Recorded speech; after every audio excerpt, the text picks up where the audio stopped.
Right, we move now to the first of our panel discussions, and we're having two of these panel discussions during the conference. Our panel this morning is going to focus on business giving. And to populate our panel, we have three people who are very well qualified to speak about business giving. Firstly, to facilitate the panel, we have the chair of the Vodafone New Zealand Foundation, Antony Welton.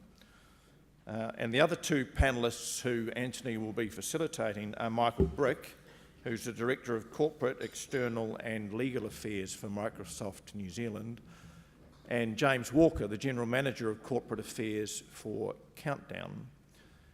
And so, ladies and gentlemen, would you please welcome to the stage Antony, Michael and James.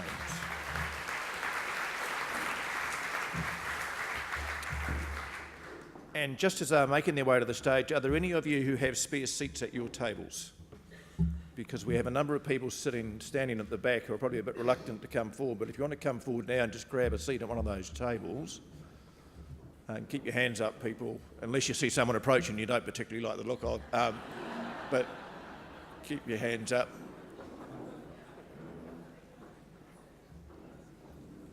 We may run out of people to populate your seats, of course, but okay, I think we're done. So, Antony, over to you.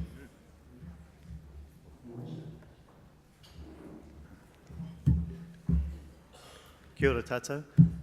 Hello, everybody. Thank you very much. I'm Antony Welton, and I'm probably here with three hats, actually. I'm the HR Director of Vodafone.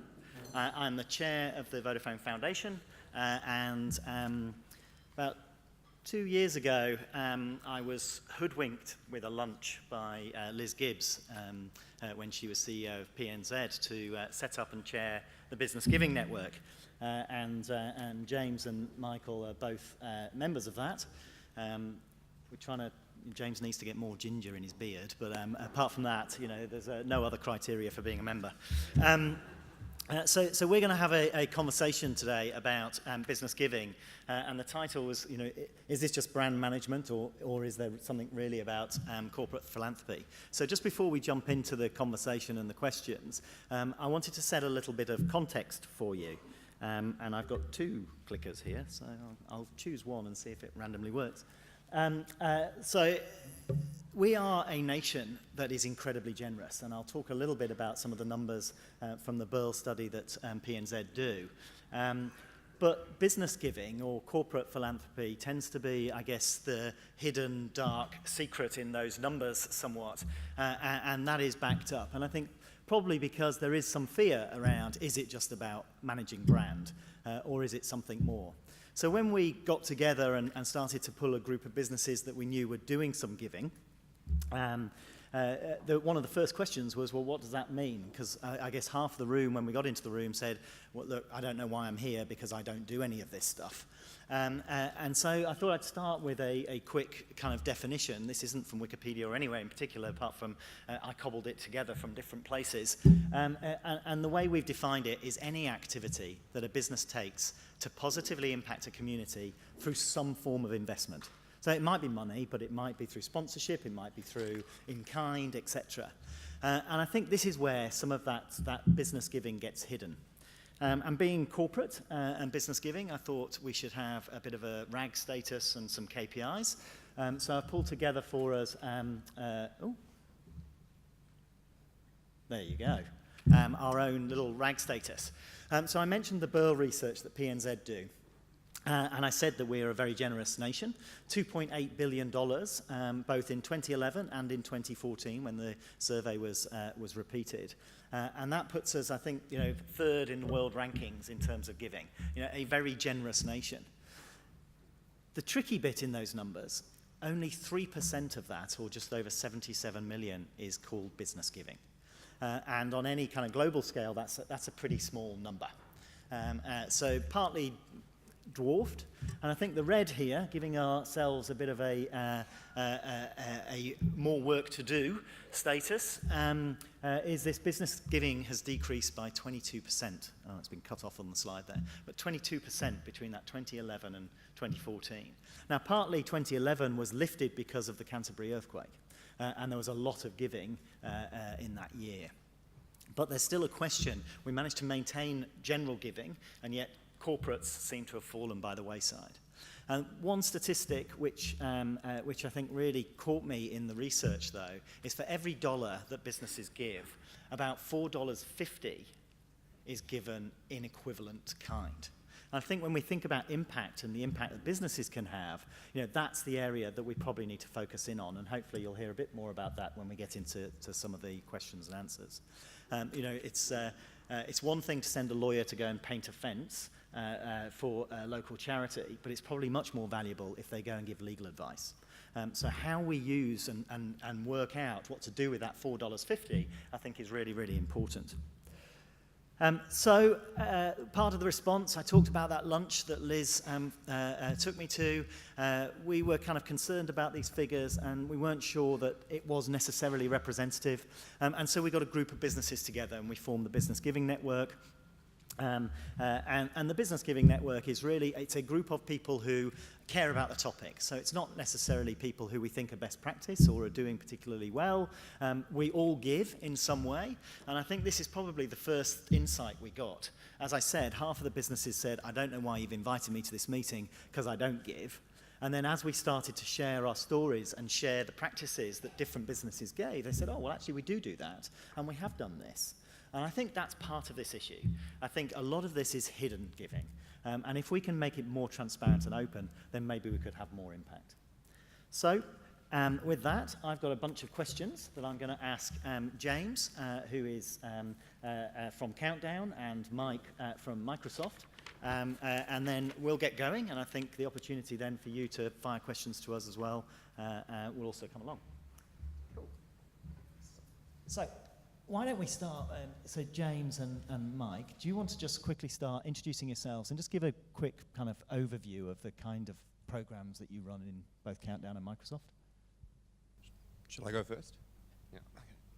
Good morning, everyone. My name's James. When Antony asked me to be here this morning, I didn't realize there'd be so many people in the room involved with philanthropy. And that's the last time I'm going to say that word, because while it means good things, it's almost impossible to say. So, good morning. At Countdown, I think it's exactly what you're saying, Antony, in terms of what we give. I think we probably don't think of ourselves as corporate givers or philanthropists. We think of ourselves as, we try and think of ourselves as good corporate citizens. So where we sort of prioritize our work is what's going to resonate with our customers and what's going to engage our teams. So I was sort of thinking about it, and I wrote a list about the sorts of things we have done. And in the last 10 years, we've been on a journey to keep our carbon emissions at 2006 levels, despite being 40% bigger as a business. We've introduced policies last year on family violence, and just this week, support for transgender employees.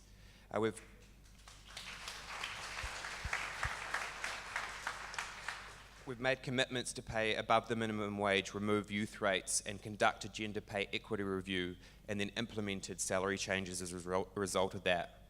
We announced recently that we would drop cage-free eggs by 2022 in our own brands, 2024 in the North Island, 2025 in the South Island. We released Odd Bunch, where we can sell cosmetically imperfect fruit and vegetables, which are still just as nutritious, and those are sold between 30% and 50% cheaper. And we've introduced targets to help Kiwis make healthier eating choices. So none of that is really giving, but it's how we can probably make the biggest impact in society when we think of ourselves as a supermarket and what people expect from us on that. But we do some corporate giving as well. And I think one program which is visible is our Free Fruit for Kids, and we're giving out about 50,000 pieces of fruit a week through our stores. And then our food rescue program, which is where we ensure that edible food that is surplus is going to food charities. And all of our stores have at least one food charity partner, if not more. Our leading partner is the Salvation Army, and we're giving millions and millions of dollars worth of food to food charities every year. This year really, we announced the first time that we're going to run an annual contestable fund so that our charity partners could bid for funds to help them grow their capacity. And so we announced that a couple of months ago. Kibosh here in Wellington, they received $25,000 to help get them back on track after some impacts of the earthquake. There was a bunch of stuff, and there were some of them as small things, $5,000 for a fridge or $15,000 for a new van, but it makes such an incredible difference to these organisations to be able to pick up food from our supermarkets and deliver it to food charities. So that's sort of an overview of where we're at. Thank you, James. As you can see, there was a lot of hidden activities in these businesses as we all got together. Mike, would you like to kind of give us a quick overview of Microsoft? Yeah, definitely. And I am the guy on the right, but I guess I've grown a beard since that photo. I'll get it updated. So as Antony said, I'm with Microsoft New Zealand, based up in Auckland, and our team there consists basically of me and my colleague Belinda Gorman. I think many of you know Belinda. She's a full-time, focuses full-time on philanthropy for Microsoft New Zealand. She's actually based here in Wellington. So Microsoft's mission statement is to empower every person and every organization on the planet to achieve more. It's very grand, it's very global, but it's also very, very local. So here in New Zealand, over the last year, basically from, I guess starting from July of last year, Microsoft New Zealand gave just about $14 million in terms of product licenses and cash donations. Essentially every nonprofit that's listed on the charities register here in New Zealand is able to avail itself of our charity licensing program, which means that a nonprofit can use Skype, Office, Excel, Word, Microsoft software, now online services, either for a significant discount or in many instances for free. What we focus on from a philanthropy perspective, changes clearly over time. At the moment, we're really focused on two things, which internally we call DC and DD. DC is digital capability, and that's really working with the nonprofit community here in New Zealand to help them build their digital capability so that they can in turn more effectively provide services to their clients, customers, constituents, etc. One example of that, we're doing a lot of work at the moment with STAND Children's Services. I don't know how many people are familiar with STAND, but STAND is an NGO here in New Zealand which deals with New Zealand's most vulnerable children. So we've been working with them focused on data and data analytics. Nonprofits really have a lot of data, right? Which is worth a lot both to them, to their constituents, and also to their funders. But most nonprofits don't really know how to unlock the value or the potential of that data. So through a Microsoft partner, we've helped STAND to build, use Power BI and Microsoft Azure. That may not mean a lot, but it's basically our cloud services data analytics products to help STAND be able to see in real time, information about particular individuals or particular offices or particular areas of the country.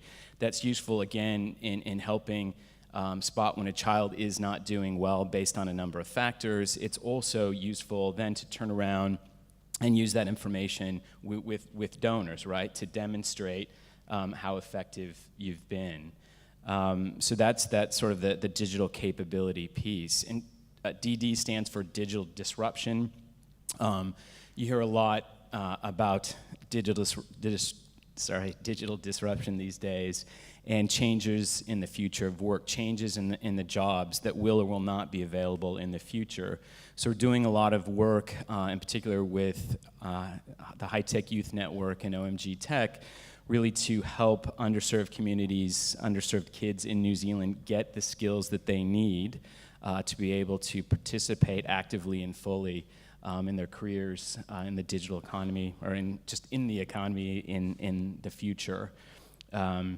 So that's sort of the two primary areas that we're focused on now. So Mike, maybe we start with you. This question of, is it just brand management? So why does Microsoft invest in these programs? Yeah, I think, if I said it wasn't about, had nothing to do with brand management, I think I'd be laughed off the stage. Why do businesses give? Why does Microsoft give? I mean, there are probably a lot of different reasons. I think the one which resonates with myself, my team, and all of my colleagues at Microsoft New Zealand really is about establishing trust, right? And Katie talked about trust a number of times in the previous session. I think it's important to be able to build trust in our brand, right? To be able to show that we do care about local communities. Obviously Microsoft is a multinational, but despite my accent, I am a New Zealander, and the folks at Microsoft New Zealand are very proud of the work that we do here, here locally, right? And so it really is about building trust in our communities locally, but it's also an opportunity really for us to get out and to understand what's happening at the grassroots, right? So that we can continue to innovate our products, so we can continue to better help everyone, through sort of a digital transformation. One last point, we have this routine in my family. Every Wednesday night we go out for curry, because I don't want to cook and my wife doesn't want to cook. And so my 13-year-old daughter brought one of her friends along last night, and we were talking about what everybody was doing today. And I said, I'm talking on this panel about why businesses give. So I asked the two girls and my 10-year-old son, I said, why do you think it's important for businesses to give? And I figured, asking the kids is always a good bellwether. And they said, yeah, absolutely. It's important the first response was, it's important to help the homeless people. That was one response. My son said, hey, well, if you think about it, say you had two bakeries, right? And you knew that one bakery was helping the homeless or was helping the people in its community. Which bakery would you go to? And so, that resonated. I don't know if that resonates with anyone else, but that really, resonated a lot with me. So, yeah. Thanks, Mike. James, do you want to add anything to that, or? I think our answer is pretty similar, actually. Countdown supermarket business is quite big, but they're quite simple, and we've got a plan, and it's these 4 parts to the plan. Is 1, we're focused on price. We want the prices to be the cheapest they can be. 2, we're focused on quality and range. When you come into the store, you want your lettuce to be there, and you want it to be a good quality lettuce.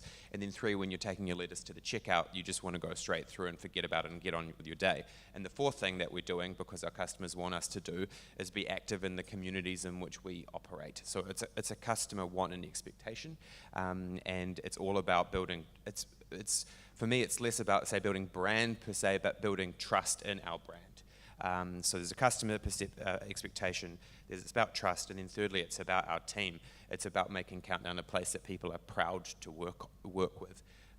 We're a company that we've got 18,000 team members. We're one of the biggest employers in New Zealand, but we're kind of unique in that most of our team don't work on a computer. They work in a supermarket, and they work from the far top of the north to the bottom of the South Island, and so talking to them is really hard. But at the end of last year, we introduced this thing called Facebook for Work, and it just works like Facebook, but it's all about Countdown. And so all our team now are engaged on that, and the things that people talk about most is what the store's doing in the community, or how the food rescue program's going, or whatever. So it's a really important thing for team engagement as well. Yeah, I'd echo that. I mean, the reason that I'm as HR director and I'm the chair of the foundation is the reason that we do it is actually internal reasons. It's for our people, because it's incredibly important to them. And corporates might have big shiny buildings, but inside we're just people, and people connect, and we want to give, and we want to know that the people that we're working with have similar values, and so this is a way in which we engage our people through those programs. Let me flick. Have you got any views on why you think the percentage of business giving, particularly in New Zealand, is so low? James, do you want to? I've thought about that question because you sent it to me in an email. And I don't think there's an easy answer. I think it's sort of what you said to start with is probably a lot of it is in kind. So giving product or your service or your expertise, and people may not define that as giving, and in smaller businesses they may not measure it. I think there's also an element of New Zealand business being predominantly SMEs, and even our corporates on a global scale aren't even that big, and you need to have money to give in the first place, I guess. So there's that, and then you also need people who can manage that giving, and you have to be of a reasonable size to start having kind of people capability to do it kind of in a scale. So I think that's part of it as well. But I think if you really dig down, you'd find that there probably isn't a single business in New Zealand that doesn't do some form of giving, but it just may not look like writing a check. I think you're exactly right, and I think that point about SMEs, the highest percentage of giving is personal giving, and so I think a lot of what in other countries may get flowed through business actually gets captured as personal or family trust giving. Yeah, no, right. I agree with that. I mean, that was sort of when I saw the question in the email, it was very similar. It's funny, at one of our first meetings at the Business Giving Network, we were asking or discussing this question, and the response that often comes up in New Zealand is, it's the tall poppy syndrome, right, that we're all familiar with. But I really think, and I can say this now living here, I think New Zealanders trot out the tall poppy syndrome when they're not sure what the answer is. And I think I don't really know, but I do think it's a lot to do with underreporting. I also think to some degree, though, with small businesses, if you, in order to give, you have to have someone to give to, right? And you have to be comfortable with that and be comfortable figuring out who you're going to give to and that it's going to be well received or well utilized. And that's a lot to ask for a lot of small businesses. So I think, one of the things that probably with the Business Giving Network that we can continue to work on is, one idea is maybe working with nonprofits and philanthropies and getting them to reach out more directly to small businesses to encourage them, right? I think that could perhaps facilitate the flow. Yeah, I think you're right, and also what people ask for. So I think the easy response is to ask for money. But back to the earlier example, actually it's probably more valuable if we offer what we do. Your examples about digital skills, food from Countdown, legal advice from lawyers, and I think often the first response is ask for money. I just wanted to add something too for the people who are asking for the money too. Is what I notice is that every day we would get multiple requests for money or food coming through centrally or through our stores. So there's a lot of them, and they're always a good cause. And so you have to think, how do you choose between them and what's right for you? And I think what's always surprising is that 95% of the kind of people asking for stuff never kind of say why they want to partner with your business. I mean, the worst case example is they forget to delete New World and put Countdown in, but it's because they're spamming everyone, But I think that there's the fact is the first thing I want to read is why would we be a good partnership? And so I think there's something too that when you're it's sort of what you're saying is if you're a bit smaller business, how do you know who to partner with? But also help a business out. Tell them how's this going to work and why is it going to be a good partnership for both. Very good. I believe there's a number of questions coming in. Yeah, we've had a number of questions come through. Thank you very much. If we don't get to all of your questions, it's just about chronology rather than the quality of your question. We just won't be able to get all the questions in. First one, there's two questions, one from Francis Wells and one from Genevieve Timmins. How much airtime does corporate responsibility get within your companies? So how high on the CEO or board's agenda is this? And a related question from Genevieve, how much do you think philanthropy in business depends on the individual leading the company? So I'm not sure who wants to go first. Antony, you're itching it. Yeah. Look, it is important that leaders support this and are interested, but it's not essential. I think what I've seen in other businesses, I'll come back to Vodafone shortly, but in other businesses, if someone has a passion and they drive it, there are always enough people who are interested that a business can make a difference, whether it's a small team deciding to go and support a local charitable organisation, or the whole business getting behind setting up a foundation. In Vodafone, we're very lucky. We have had a foundation from the day that we were set up. It's just always been part of what we do.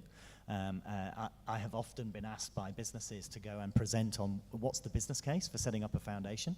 And quite frankly, we're the worst people to ask, because I have never been asked for a business case. And so back to that point of how much time is spent on this, it's just something that we do, so I don't think it's not something that we ever have to force onto the agenda. It is something that is so important to our people that it automatically gets on the agenda. I think the question for us has always been, how public should we go with that? And that's the question that we've always had more of a wrestle with. Yeah, I mean, I think that even if the leadership wasn't behind it, it's so important to our people, as Antony was saying. Like, I think people would revolt if we did away sort of with the program. I've been at Microsoft since 2004, and really from day one, whether I was previously working in the United States and now here, giving is really is really part of the foundation of the fabric of the place. Certainly that comes a lot from Bill Gates. Everyone's familiar with Bill and Melinda Gates. But I also think that Microsoft has done a lot really to establish itself in its own right. We do a lot with the Bill and Melinda Gates Foundation, which has influenced us historically. But now, we really have our own drive, our own mojo in that regard.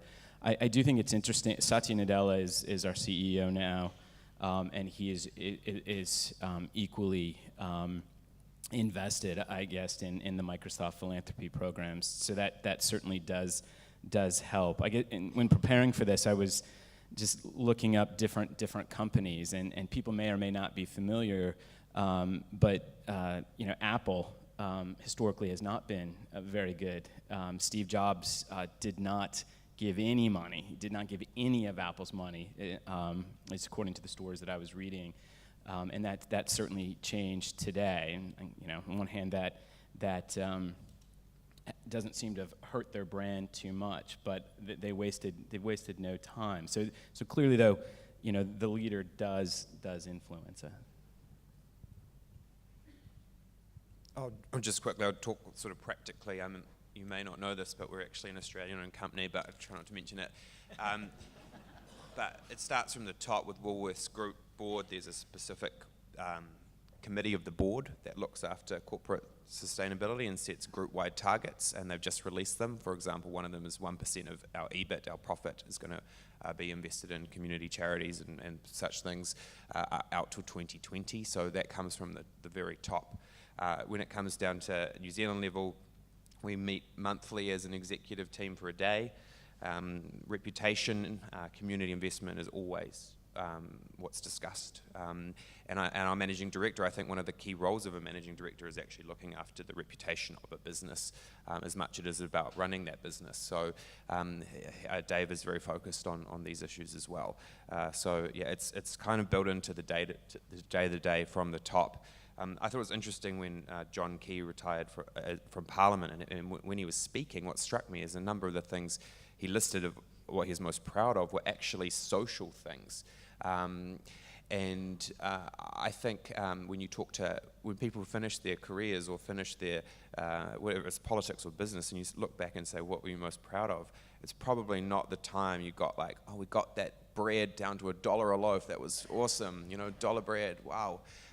It was probably the fact that you introduced a family violence policy and you gave team who needed an extra 2 weeks leave or every year or something like that. And for me, that's definitely true. The things I'm proud of are actual, mini social changes within your organisation.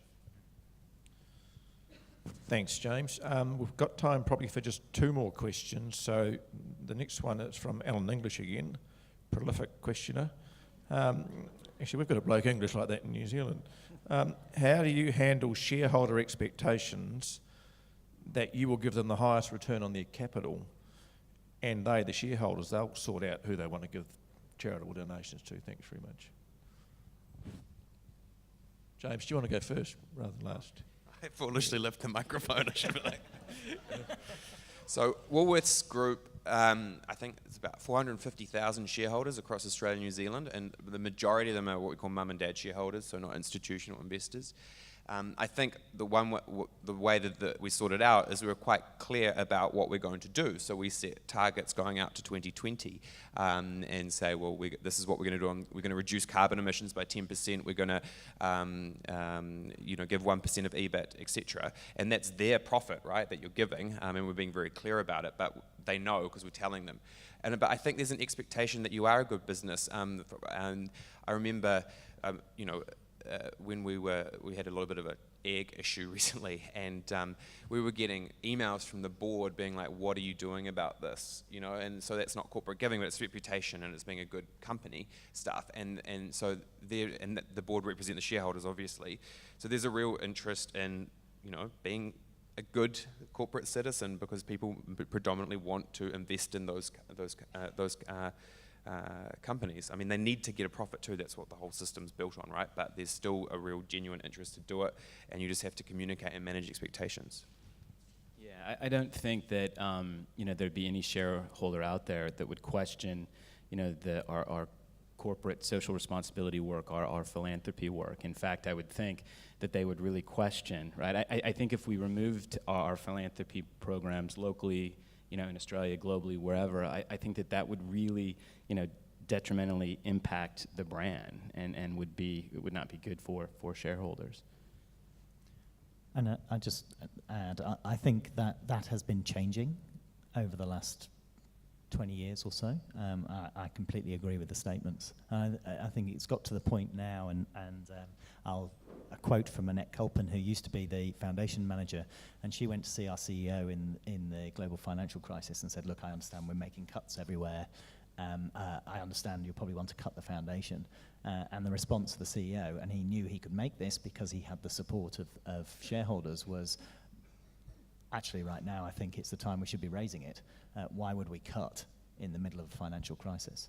And I think that's the attitude that you now find around businesses and around leadership. Very good, thank you for that. The final question, and it's from Kate Slater from Rata Foundation. What might the role of business be in helping to build the capacity of community organisations to develop sponsorship and corporate partnership offerings? Remembering you're at a philanthropy conference before you answer that. So what might the role of business be in helping community organisations develop sponsorship and corporate partnership offerings? A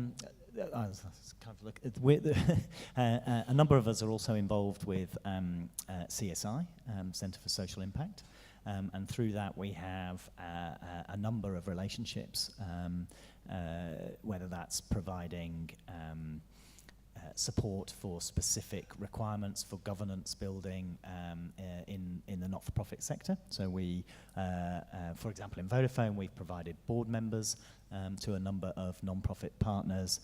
We provide accountants or strategic planning specialists to help facilitate with particular processes or organisational development. So we provide skills that are required as part of the organisational development around a whole load of NGOs, and I know that actually the other organisations sitting up here today do exactly the same. The other part is back to that point I made earlier, moving more and more to us setting up mentorship programs with not-for-profits so that we can share kind of some of the experiences and processes and skills that we have from corporates and help those to apply. And then also from an HR perspective, we're supporting with leadership and other programs. So I think there's a lot. If you look at large corporates here, we have lots of skills. We have our core technologies or our core products and services, but we have accountants, lawyers, marketing specialists, web designers, all sorts of skills and capabilities, and people who want to use those for good. And I think that's one of the ways in which we're starting to see more and more impact. I might use a specific case study from Countdown to address the question. We established our food rescue program in 2011, and it kind of just grew by accident at quite a local level, and it wasn't really paid much attention to at the sort of national level. And when I started at Countdown a couple of years ago, one of the things I did is I wanted to put some more strategy and purpose behind our community investment work, because we kind of just did a lot of ad hoc stuff with no kind of clarity. So I spent a year, and I'm not proud of this, but what I came up with is that we should be really focused on stuff around food. And so then we thought, well, you know, we came up with this proposition, Genius, Food for Good, and and part of that was enhancing our food rescue program. And what we have is we have a number of partners who are all different charity partners who do this. And so some are small, and they might service 1 or 2 supermarkets, and some are big, like the Salvation Army, who service 150 supermarkets.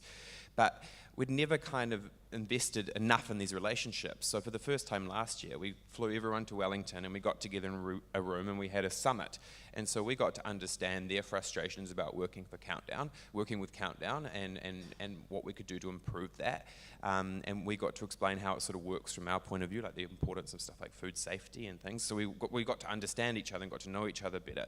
And so we're on this journey to work more and more hand in hand. And the idea of having this contestable fund came from that summit, where they were like, well, our biggest challenge is money.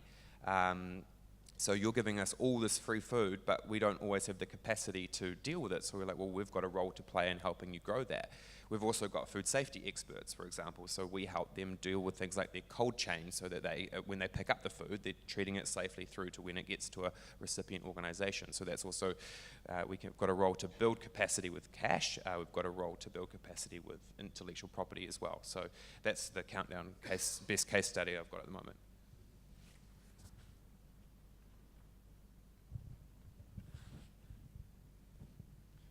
Well, that brings us to the end of this business giving session. Thank you very much to Antony, James and Mike for, do that.